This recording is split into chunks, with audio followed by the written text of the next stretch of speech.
I am recording. Great. All right, hello, everyone. This is Shane Spencer with Budget and Finance. Thank you all for meeting today with us. It's been a while since our last meeting. For now, we're meeting on a quarterly basis. So we're here in June, and our next meeting will be in September. And we have a sort of short and sweet agenda for you all today. So just to kick it off, we are introducing our new boards liaison, so the liaison from the county to our boards and commissions, of which this is one of those commissions. So Ryan, do you want to introduce yourself? Sure. Hi, everyone. I'm Ryan Freed. By day, I am the special assistant to the county executive, and I have been assigned to you all. So I'm looking very much forward to doing what I can to help the commission out. I have a lot of recognition for Kathy Klausmeyer, something you want to share with us? I guess I'm good enough.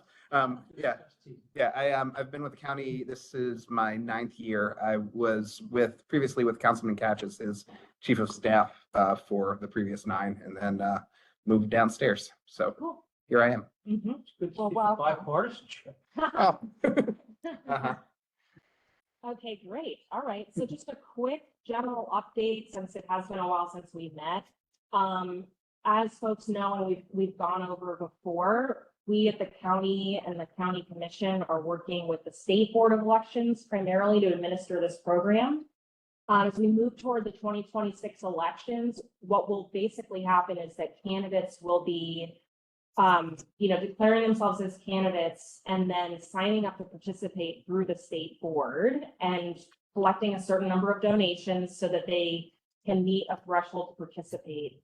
And then it will actually be the state board that does the math and tells us to cut a check to those folks with county funds.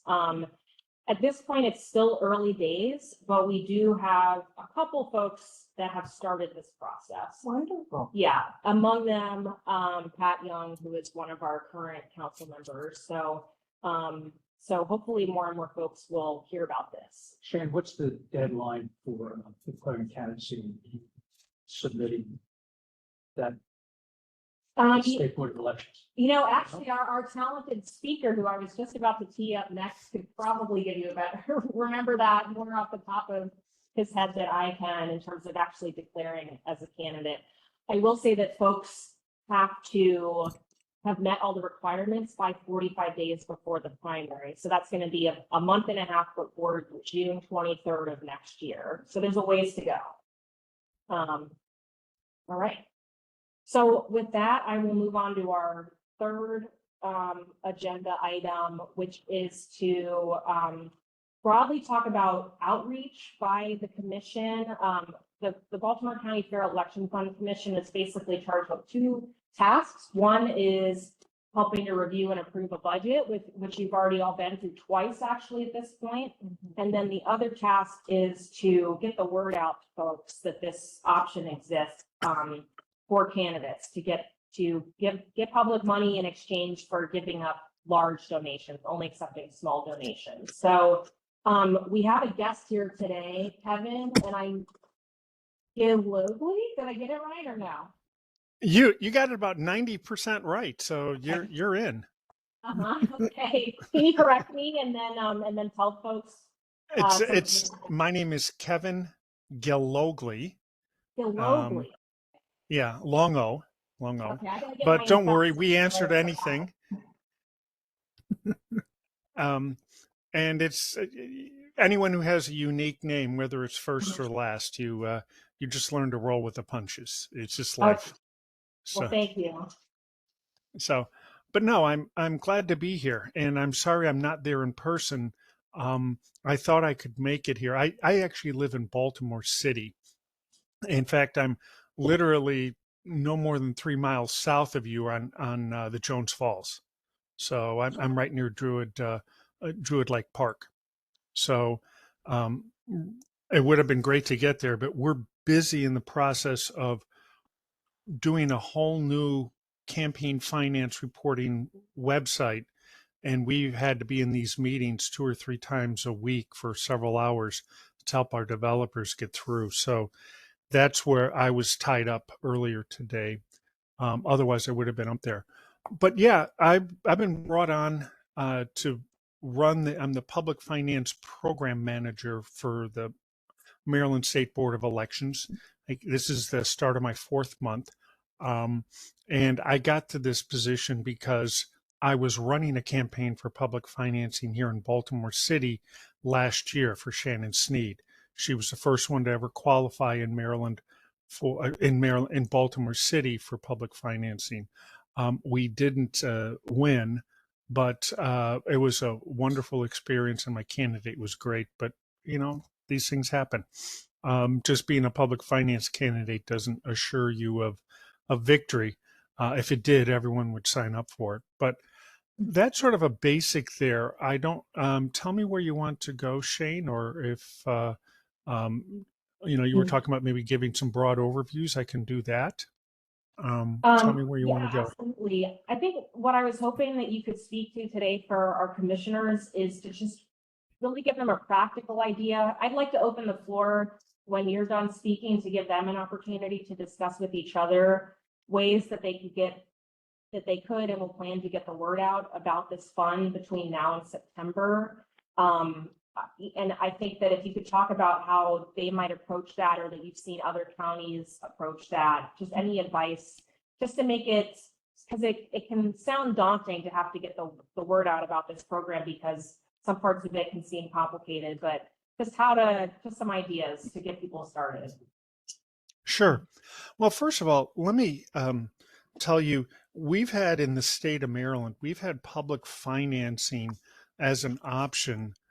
We were one of the first states in the country back in 1974. Us, Minnesota, and New Jersey all put in public financing at the statewide level. First one to come through was New Jersey because of when their election is. But we did that for gubernatorial, and the original plan was to be able to have it for all races.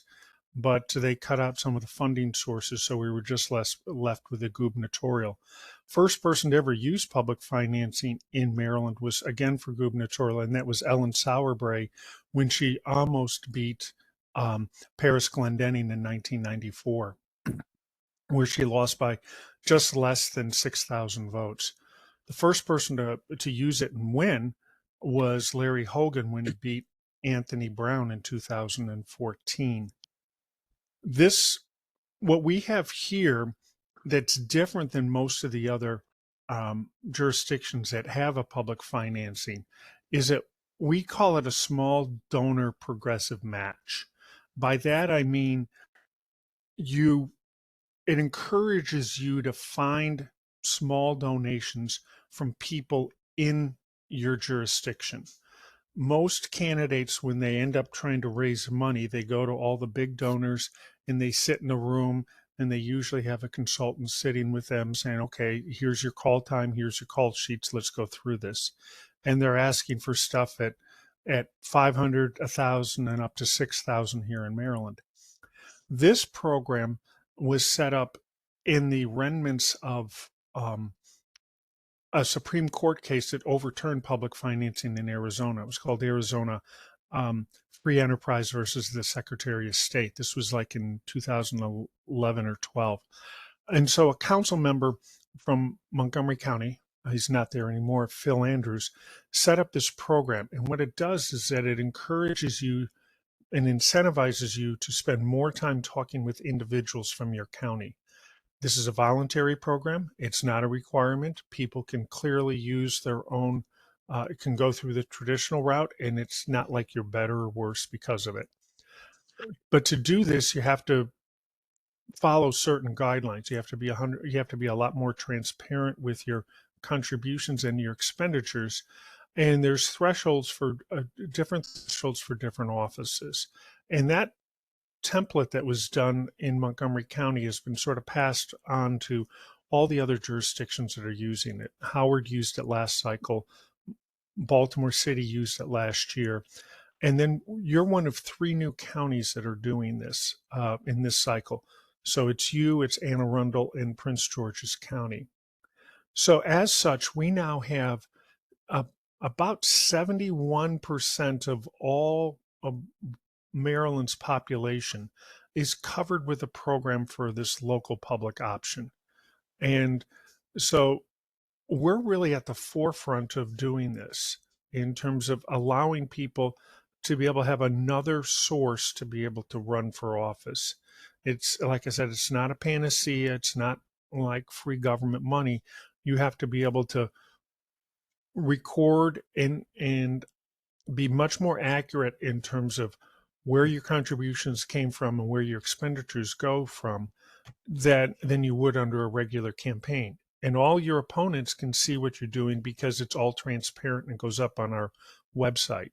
So therefore, when you get donations, everyone gets to see it, whereas most of the times people just wait till the required reporting, like the annual report or the pre-primary reports or the pre-general reports.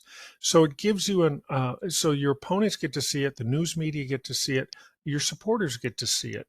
And it's a nice way of seeing how well you're engaging with people inside your community. And all the jurisdictions that are doing it, you don't have to come from your particular councilmatic district. All you have to do is come from your county. So again, it incentivizes you to spend more time because those are the ones that give you match. Other people can give you money. That's okay. They can be from other parts of Maryland, or they can be from outside of Maryland. But everyone has to be limited, in the case of Baltimore County, to $250 for the 4-year cycle. So it requires you, once you hit, you get a max from one person, you want to try to get some from other people that are like-minded. So it's a different way of doing it. It's not inherently better or worse, but I think what it does is that it allows people to not be dependent on just the folks that are that give the big money. As you know, you had um, a, a county charter question on this one, and it passed, I believe, it was about 57-42.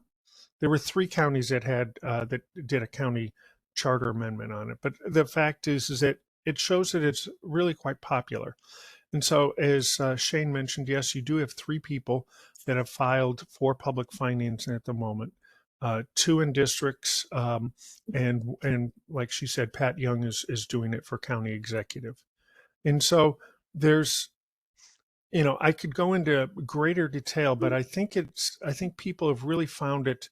I know, like when I went out with my candidate to talk about it, we got a lot of positive responses that it felt like they were empowering themselves. And like I said, it's just you can't take money from corporations and businesses and PACs. So you're all sort of starting at the same level field. Mhm. Why don't I just stop there and see if there's any questions or anything that Shane, you thought that maybe I left out of my conversation there. I'll pivot to any questions at this juncture. I think, what would your advice be to a commission member or the commissioners, as, we have 2 major tasks for them, which is going through making and approving a budget recommendation, and then conducting outreach to make sure that the public and potential candidates know about this fund. Could you tell them about how you would recommend that they go about doing that? I mean, some advice that we've heard before is potentially to reach out to organizations like Common Cause, that it would be okay to reach out to local party organizations, even local organizations like their neighborhood association, just, putting a blurb in their newsletter, whatever. But how, so I don't like, maybe we could turn it over to any questions so far, and then maybe turn it back to you after that for that portion. Sure. Sure. Mm-hmm. One, we've been given advisory opinions from Baltimore City Ethics Commission, the Howard County Ethics Commission, which seem to be directly opposite to each other. One saying it's not a conflict of interest for a commission member to contribute directly to a candidate. The other saying that they believe it is, at least creates an appearance of conflict of interest. I wonder if the state election commission sought an opinion from the Attorney General of Maryland as to whether or not such activity would be permitted. Baltimore City said they thought it was a First Amendment right. Howard County thought it was at least a perception of conflict.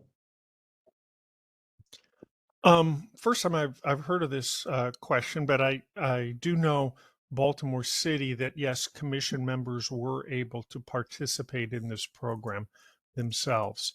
The only people that are restricted from this are the family members that are contributing on a loan to a candidate. So, like in the case of my candidate in Baltimore City, she was married, is still married. She and her husband could not they could not they could give a loan to the campaign, they could even donate to the campaign. Our limit was 150, but they wouldn't get a matching fund. And so the commission members that did contribute to our campaign, they were obviously city residents, and they got a matching fund. In terms of Howard County, I hadn't heard that. It's nice to know. But yeah, it's you know, there isn't a real standard on that one to say yes or no. I can certainly double check with the state administrator, Jared Damaris, was one of the people that helped implement this program when it came through. He did it with the with the Montgomery County budget people to set up the implementation of it.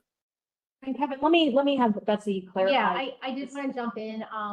The Baltimore County Ethics Commission has actually already reviewed this issue, and they also reviewed the issue about whether or not a fair election fund commissioner could hold office in a political or civic organization while serving as a commissioner. But to go to that point, the Baltimore County Ethics Commission did find that it was permissible for members of this commission to contribute to any candidate in campaign they wish to do so. I don't think you've given us a copy of that opinion, have you? Yeah. Yes. I don't know why. Did you get, I don't have it. I think this came up about a year ago. Yeah, I think it's just been I don't have it. I'm looking, it The looks only like thing- this was provided to us in There were- September of last year. Can I have another Yeah. copy? You can email it to me. Yeah, well, I just sent them to Ryan. I will have, can you send those out? I'd like to have a copy of the Baltimore County because I've got the only other. Sure. I don't know, everything could have been lost a lot. Do you think, though, Kevin, that it would be appropriate to request an opinion of the Attorney General since this is a state election issue? You know, the fact is that I'm not a lawyer. I am. That's why I'm very concerned about it. Mhm. And so here's the thing. This bill is the state gave authority for counties to be able to do public financing for their county executive and for their legislature. It doesn't include, judges or school board or any of the clerk or anything like that. And so inside that, it really then becomes the purview. We're implementing, we meaning the State Board of Elections, me in particular, are implementing a county bill because this is a bill that passed the county. The state has given authority to the counties that so choose to do it to be able to have public financing as an option. So in that sense, it would go back to, I believe it would go back to the county in terms of how they decide to do that. I will certainly reach out to, like I said, the state administrator who is an attorney and ran this program before I came in, and get a reading from him on that. But Right. yeah, if Betsy, who is an attorney, and she says that this is what they've done, we're going to follow that law. It's not, as I said in my first meeting with Betsy and with Shane, is that we're not here to have the state lord over the county. You're a county charter amendment, county charter. You get to choose what you want to do. There are some things that are divvied up, and the state says, no, you can decide what to do on this. So then it would almost seem like, as long as you're following the campaign finance laws, and some of them supersede the Fair Election Commission, but they're still available. We're still implementing a county law. And Kevin, I I hope think that that's, I answers think a it. good thing to add that I realized when we heard back from our ethics commission to remember is that, you know, even if this is allowed, everyone is limited to a $250 donation to any given candidate. So that Mhm. same cap applies to everyone. But, Betsy, I think you appreciate my sensitivity to it since we have responsibilities that go beyond. Especially if it's in writing. I mean, something needs to happen. well, those counties have different opinions than each Yes, county. but I'm saying for our county, we need to abide by whatever the ethics are. Sure. Yeah, we'll make sure to share that document out again. Yeah, I'll push it out after we're done here. Yeah, appreciate it. My second question is, and maybe this is Shane. If Is you could there speak any- up just a little bit more, please. I'm Thank you. sorry. This is Dave, It's- Mr. The Speaker. speaker is actually. I'm sorry, down there. My second question is whether or not, and this might be a county issue, not state election commission. Is there any budget for advertising about this? We're talking about community outreach. You see everything these days, it's either on the internet or it's on TV to reach the general public. There is not a budget for that. I think the county executive would have had to decide to carve that out. Our budget is to provide public funds to candidates. But I think that might be a good pivot to hearing more from Kevin about what other folks have done without a budget. Because I think, you know, our commissioner members are all empowered to go out and speak with, you know, whoever is in your life, in your organizations, in your community. So Kevin, can I turn it back to you, or do any other commission members have questions? Well, that was my question too, because doing this outreach, it's gonna be costly. There's no budget. I mean, I don't understand this. I would like to hear from him to see how other people handle this. And if is there a general script that's recommended to use? Especially when you're doing it via public media. The best county in terms of information that's available is really the Montgomery County um, Fair Election Fund. They actually disbanded their commission after 2 cycles because things were moving fairly smoothly. But they have a public information officer, and I believe he may have spoken to you recently, Maurice Valentine. And they have nice little forms up there. He becomes the point person in many ways, like I am here for you, and sort of letting candidates know what's going on. Maurice and I have done a couple presentations together already to be able to explain things to people. But in terms of getting information out, I do know that some of the other counties, and I was trying to look at it very quickly, is that among the funding sources that you have to Baltimore County, besides coming from the general fund, is that people can make donations to this as well as, you know, money coming back to it. And in the case of Howard County, in the last cycle, someone gave just short of $50,000 as a donation to the Fair Election Fund. Maybe that was from someone who was a commissioner or someone who wanted to support the program in Howard County. And maybe they could have used that to be able to actually, you know, to get some flyers out or send some stuff out to people. It's clearly, you know, if donations are eligible in Baltimore County, and I'll sort of lean to Betsy since I'm trying to talk to you and not look at the summary guide all at once, is that could be perhaps a possibility. But let's say you don't have any money. Let's say, and no one's going to donate to you. There still are many ways you can still, you know, get things involved in the community. Excuse me, just a minute. And that is, you know, you could work on getting some, you know, a general flyer out to people. I think speaking, as Shane was saying, you know, you can speak to the 2 main committees, but I've also spoken to people that are not the 2 main parties. I've talked to people across the state that are not either Democrat or Republican that are interested in this program. And so, reaching out to some of those folks if they want to participate that way.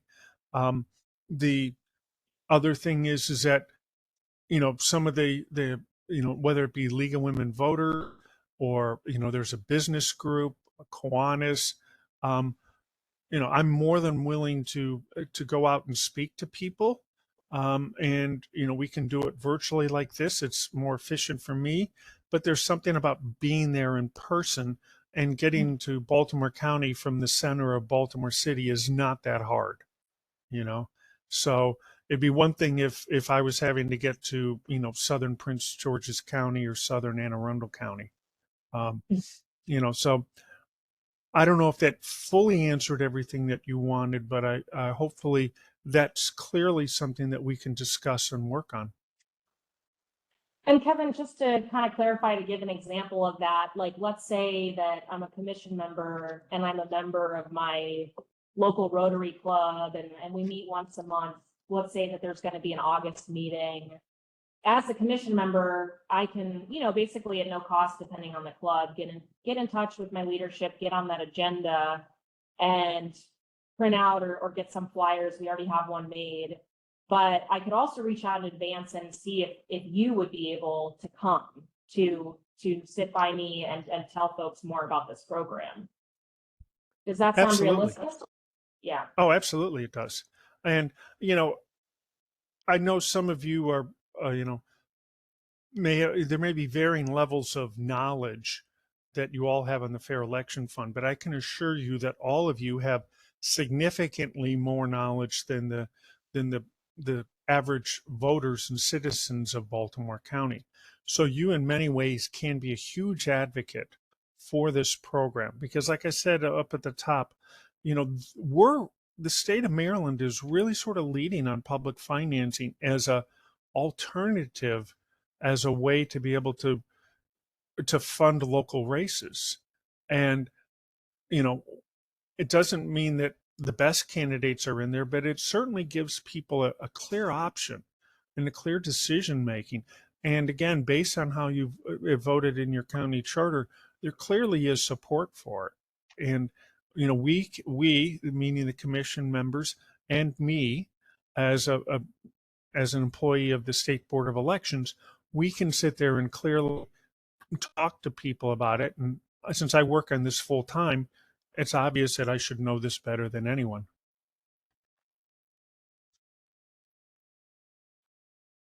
Hopefully that answered the question or led us in the right direction. Mm-hmm. We did have one other speaker, I think it might have been Maurice, suggest Common Cause, and I think their leader's named Joanne Antoine. Do you have any familiarity with that organization? Tips if the commission wanted to reach out to her, or just curious? Yeah, no, I actually don't know her personally, but I know her through other people.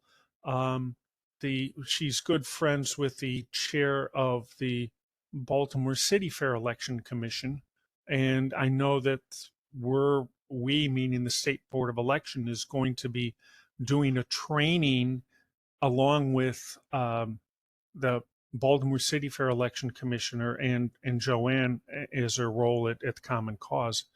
And yes, whether they're not doing that till like August or September, but I just by chance I'm in a weekly trivia group right near the Lyric Opera, and team trivia, and some of the people from the Baltimore County Democratic Club just happened to be there because they were going to an event at the Lyric.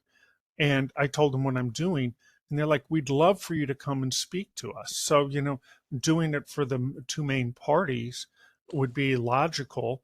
And so, any ones that, if if people can make forays into the two main parties and say, look, we can do a virtual meeting with everyone to talk to them. Maybe we don't do the Democrats and Republicans together. Maybe it's sort of like cats and dogs. Maybe they're willing to do it together. It's clearly their choice, but also open it up, to independents. To there's two recognized minor parties, the Green Party and the I think Working Families Party. Libertarian did not hit the thresholds this time, so they have to do a petition drive if they want to come back on as a recognized party. But all of, any one of those would work. And to me, I think the great resource that we have here is all of you know the county better than I do. And you know the people that we should be talking to that are connected. You may run into them either at your place of worship or at the grocery store, or wherever it is, and let them know. And if there's an opportunity to come and talk about it, absolutely. I think one of the things we probably didn't do as well in Baltimore City is we didn't have enough conversation about the program itself once it got implemented. And, you know, that's something that I think we can rectify, particularly in the three new counties. Howard County seems to be moving along quite well, and Montgomery County has always shown a strong proclivity for public financing. Can I make a couple comments or suggestions that I've been Absolutely. thinking about? So we have at least seven members have been appointed by council members. Many of the council members maintain pretty large email lists. So I would suggest possibly if there is a digital version of a flyer, I mean, in addition to like physical outreach, but, I'd suggest maybe going back to your council members and asking, in their next email blast or newsletter, if you could run, this flyer along with it, or, have a separate blast talking about the fund. Another way I've been thinking about this question for the last 5 minutes or so is, there are community association meetings in which, there's a fairly large network of community associations around the county that meet fairly regularly, that if candidates are wise to do so, they would be at these meetings. So it might be a good idea to, ask the organizers of the community associations, if you can speak, because people thinking about running or people that actually are running will more likely than not be there, and you can capture, people of both parties because, it's a central meeting spot. Anyway, but just my two cents. No, that's a great idea. Particularly, it'd be Yeah. one thing if you go to a meeting and I used to work for a couple different administrations here in Baltimore City, and I was a neighborhood liaison. And sometimes you'd go out to these neighborhood meetings and there'd be, 7, 8 people at it. And then others you'd have 200 people at it. Yeah. And yeah, any of the big regional ones were a great resource because you've connected with people across an entire region, and they were generally the most plugged in people in that part of the jurisdiction. So absolutely, I think that's a great idea. Thanks, Kevin. Yeah, we have one And I person. think go ahead. Hi, I'm Stacy. Yeah, I was agreeing with Ryan on that. I'm going to 2 events tomorrow, back to back, and then I think another one on Saturday, and I can definitely, if you guys have a flyer, I don't mind, donating my ink and paper. We can absolutely get that worded out. You can do that, right? Yeah. Ryan? Or, I can definitely, and I also have, Essex. I would reach out to my council person, but he didn't vote for this. But he appointed you. That's true. You did get a point. But that sounds like a great idea. Yeah, so, and there's, Essex Community Development Corporation that's in my neighborhood that, they kind of have an idea about this, but it'd be good for me to talk to them a little bit more, because I know there's a lot of politically active people. Yeah. They work with the community. And I think, for right now, even if you got stuck without a flyer somewhere, if anyone types in, BaltimoreCountyMD.gov/fair election fund, it'll take you to our webpage and also the email to ask questions. And so if somebody ever like puts you on the spot and you're like, oh, I can remember that there's public money, but I forget any details beyond that, you can just send it to the website. So, and it's me and Betsy that actually read the emails. So I promise you, we will pay attention to them. Even though we don't read yours, you read out. You know. And let me say this, as a promotion of what Shane just said, is that your county website landing page on public financing is very good. It's very clear. It's very easy to understand. And again, if you get stumped by a question, it's a great fallback on where to go. And on the question whether someone supported this program or not, I can tell you, in the case of Howard County, their then county executive, Alan Kittleman, vetoed this when he was in the position of, when the bill came on up, when he was there. He turned around and the next site after he got defeated, he came back and ran under public financing and was the only one to max out on his side. So you could look at it like a cynic, or you could also say that maybe they saw that this was a viable option for them. Again, it's not the be all and end all. It's not a requirement. And people can be skeptical, and then they see it in operation. They go, you know what? This allows me to spend more time talking with individuals that matter because they're in the county than people that may only have business interests here and live in Pennsylvania or live in the city or, live in Carroll County. And, it's a good spot. That way, you got. I was like, it's funny that you mentioned that because that was when I was being interviewed by Doug, his assistant, I actually made that exact same point. So I absolutely agree with that. And that's also, and that seemed to kind of bring Doug over. So I guess that was a good argument that I can probably use in other skeptic, individuals. Mm-hmm. Good one. And I'll tell you this about I heard it was a little hard hearing you sort of finish off, but I may have cut you off. So if you want to finish, go ahead, please. Oh, I was saying that during my interview to get them to approve me, I actually made that exact point. It was my understanding that I think Doug, the assistant, was not on board either.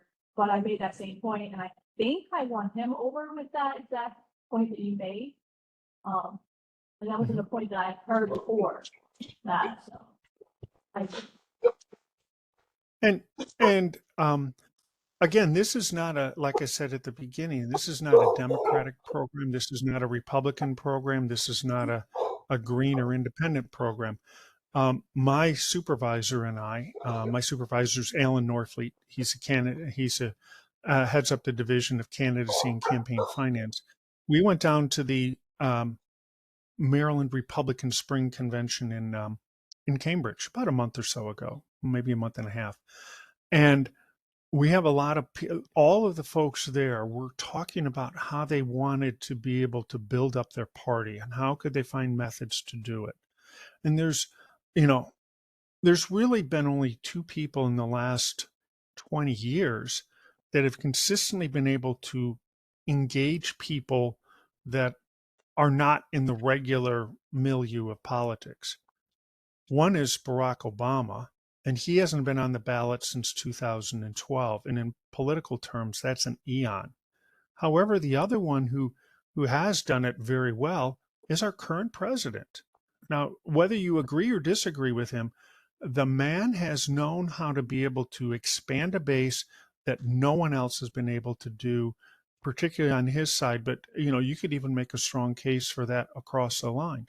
So here's a way for individuals, if they want to use public financing, because it encourages you to find more people in your county to talk to. It's a great way to build your own base to be able to do that. In the case of Shannon Sneed, we got more contributions from people in the city and more overall contributions to her than she did over the entire 4 years and when she ran for this office 4 years previously when she was an incumbent city councilwoman. So this is it's an opportunity for you if you feel like the normal sources of funding are not available to you. People sometimes look at it like women have trouble with this, people of color, people that come out of any of the non-traditional communities. Any of those are there. But again, it's just an option whether you want to do it. And when we were talking with people in the Republican Party down there, normally you would think that, oh, they don't like this, but a couple of them were like, yeah, we need to talk about this more. And I think it absolutely is true, because it's a great way to spend more time talking to your own fellow residents rather than the moneyed class. And Kevin, would it be okay for, because we're not meeting again until September, for our commission members over the summer to have your email address, if they are able to get something scheduled out and check in with you in advance to see if you or someone could be available? Absolutely. Absolutely. And you can share my information, both my phone number and my email, with anyone there. I am up on, we don't have regular business cards. We're moving high tech. I have a digital business card.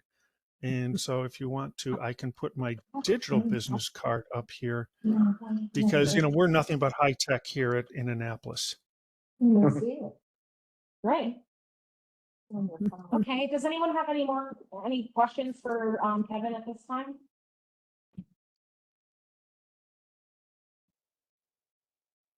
Right. All right, are folks ready to, I don't know if anyone wants to add in on that outreach discussion. Has this been helpful? Do you feel like you'll be able to look into this over the summer? And I guess, Kevin, we can say goodbye to you at this point. So we really appreciate your time. Sure. Thank you so before I much. go, Mhm. Sure. I'm going to put my Bling card in the chat. Do we have a chat spot or is it limited and I can't see it? Okay, go ahead and do that. I'll also share it out over email. Okay. Mhm. I'm trying to see where I'm not on the WebEx app. I'm on the browser, so it may be a little different. I don't see a place to share. So, See meeting information. I see layout.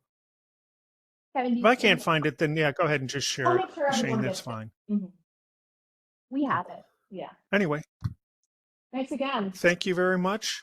And let me know if there's anything else I can do to help you out. It's been a real pleasure working with Shane and Betsy. You've got two people that are really on top of things here. And I think we have more than enough money here to be able to run a solid program. And it's just getting the word out. And I see I now have an opportunity. So I just put my Bling card in the chat. So it also has a pronunciation guide, which is really important for that lesson. I will consult that again, Kevin. Thank you. All right. Shane, it doesn't matter. I've been called worse. Let me put it to you that way. Anyway, good evening, everyone. Have a great day. All right. Any comments folks want to share with each other about this outreach discussion? I had one thought. But before we go any further, can you introduce yourself? I have no idea who you are. Okay, my name is Stacey McNish. I was appointed by Randall. So you're the new commission? Yes, member? I do apologize. No, and I apologize for not introducing you. So, Well, I came right in the middle, so like, Right. Speaking of that, Ryan, can we get a new roster of members? Do we still have some vacancies? I think we have one vacancy at this A time. new roster with everybody's contact information, email address, we have phone numbers. We may want to talk with each other. Right. About our personal experiences. Well, I did want to call you about a couple of things, but anyway, okay. I'm sorry to interrupt, but I just thought that we should Hey, right. acknowledge her presence. Absolutely. Looks like Stephanie has her hand raised. Hey, are there any social media accounts associated with the commission, or with like the local government that we would want to or be able to post on? And the other thing I have a Um, question about is if we do create like a flyer or something, would we need to get it approved before publicly posting it on social media or in other forums? Just to That's make sure. the something I information need is correct. to reach out to our communications director. I'm sure I can't speak for them, but I'm sure they would be helpful in helping push out messaging of this commission. We already have a flyer. We had it approved. Is that what she? Okay. No, about The whether. second part of the question, I don't know where that flyer is located, so it would be Okay. helpful to have a reminder. And Stephanie, we will get the flyer sent out. That's gonna come around for everyone to have. Yeah. And Ryan said that he'll look into in terms of sharing on social media. There is not a specific page for this commission, but Ryan can look into more thoughts on Yeah. opportunities there. Yep. Thank So you. regarding Public outreach, and I tried to monitor this, but I got to admit, I've sort of lost track of it. Where do we stand with regard to the constitutionality or finality of the redistricting? Because it seems to me that's got a lot to do with whether somebody's going to run as to where their constituency might be. Well, I know that the redistricting commission, it's going to meet today to approve the map that it's going to send to the council. Now, the council has until, I believe, October 13th Okay. to either adapt the map or make adjustments to it or approve an entirely new map. So we won't really know until October, but also the other outlier or the variable there is if the county gets sued, it could make the process. There's already some kind of yeah. litigation, I thought. There was with a previous redistricting map, but that's been settled. I'm a trial lawyer for now, 51 years next week. It may take a while, though. Hopefully the circuit court would expedite that. Whether it goes any higher, who knows? And I can share just advice if you get questions about that. Candidates, however inconvenient it may be, and I agree that it is inconvenient, are welcome to begin to participate in the Fair Election Fund. Candidates do need to go out and get a certain minimum number of donations from county residents to be able to participate. And so they can get that process started in one district. And if they're redistricted into another district, continue to participate. So they will not have to start things over in It terms of. doesn't matter where the contributions come from. Yeah. I'm thinking more from the standpoint of somebody who's thinking about running, Uh-huh. particularly if they're a neophyte. Mhm. They may say, well, if I don't have this area as part of my district, then I don't think I'm going to do it. Sure, absolutely. I understand. Yeah. Okay. Anything else on outreach? I'm still concerned about the budget, that there is no budget. Because I had already said, in fact, I've told, I'm in several different associations, they all know about it. And they're waiting for me to bring flyers to the meeting so they can have and distribute and tell other people. Mhm. You need to do a roadshow. Mhm. Yeah, okay. I mean, I think we can look into getting you printed some flyers. I don't think that would be impossible. But what we're more hoping is that you might go talk to folks. Well, that's what I'm yeah. doing while I'm, Yeah, absolutely. distributing the flyers Right. and, informing them, because I think it's a great opportunity. Mhm. And if And that's the way that I present it. Mhm. And if I'll you go can. with you if you do a roadshow. Right. Mhm. And A if you get- roadshow. Mhm.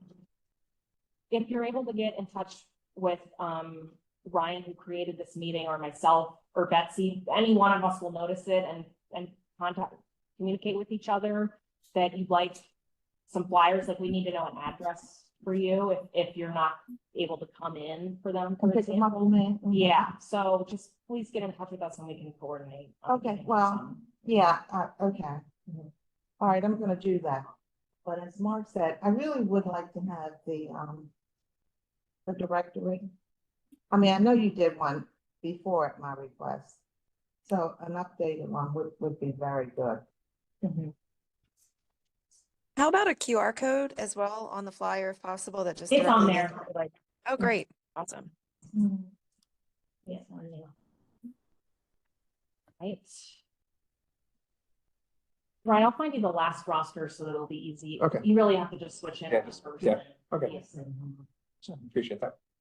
Okay, well, there's just one more agenda item tonight, and that is, you recall the summary guide that we sent to you, Stacy, when you were considering joining, but our big guide that the commission has adopted several times.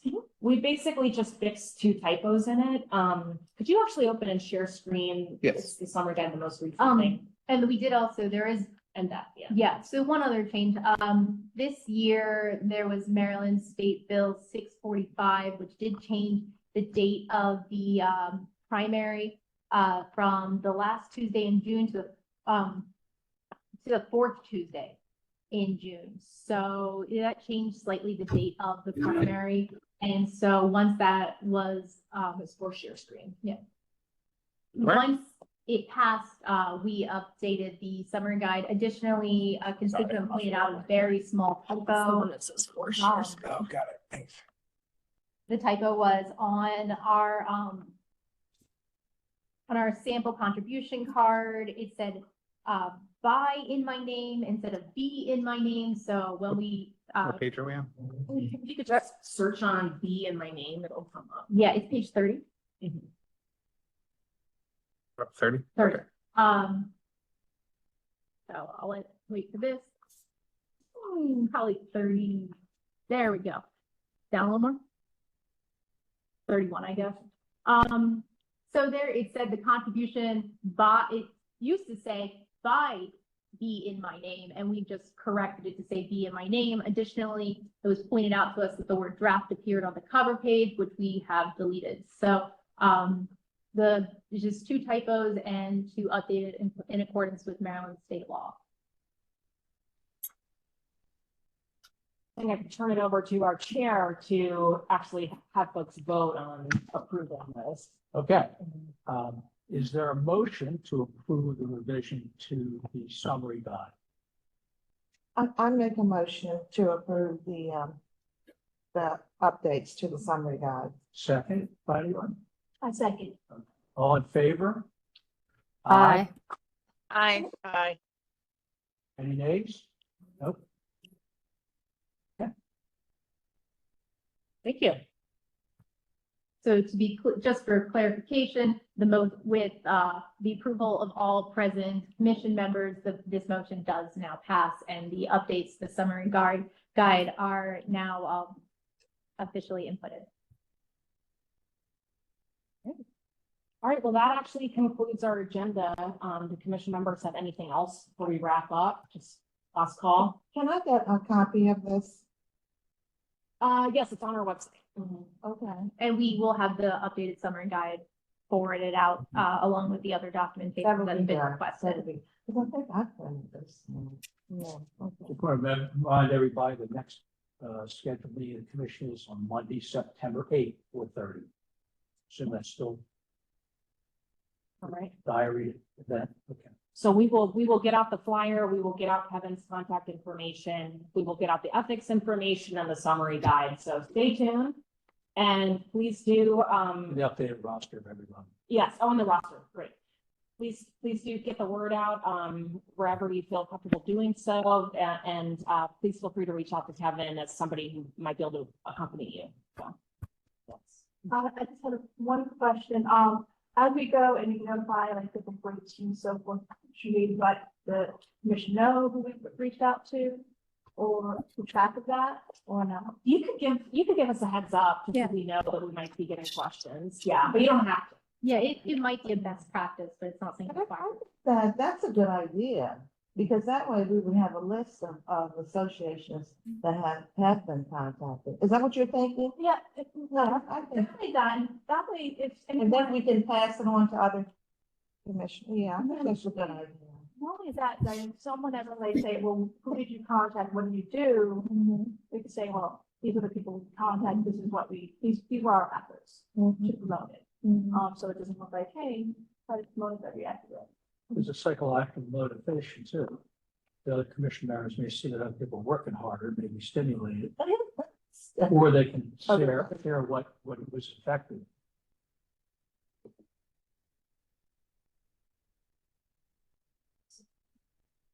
can't remember. Do you need to say anything to conclude or? The chair would make a Oh, motion. Okay. Still have a motion for the adjourn until September the 8th. Second, Just make the motion. You I make a the motion to, You want to second that? Back to what? Okay. All in favor of adjourning? Aye. Aye. No nays. Unanimous. Those present. Okay. We'll now go off the record. Just go on. So are you gonna have, hard copies at the next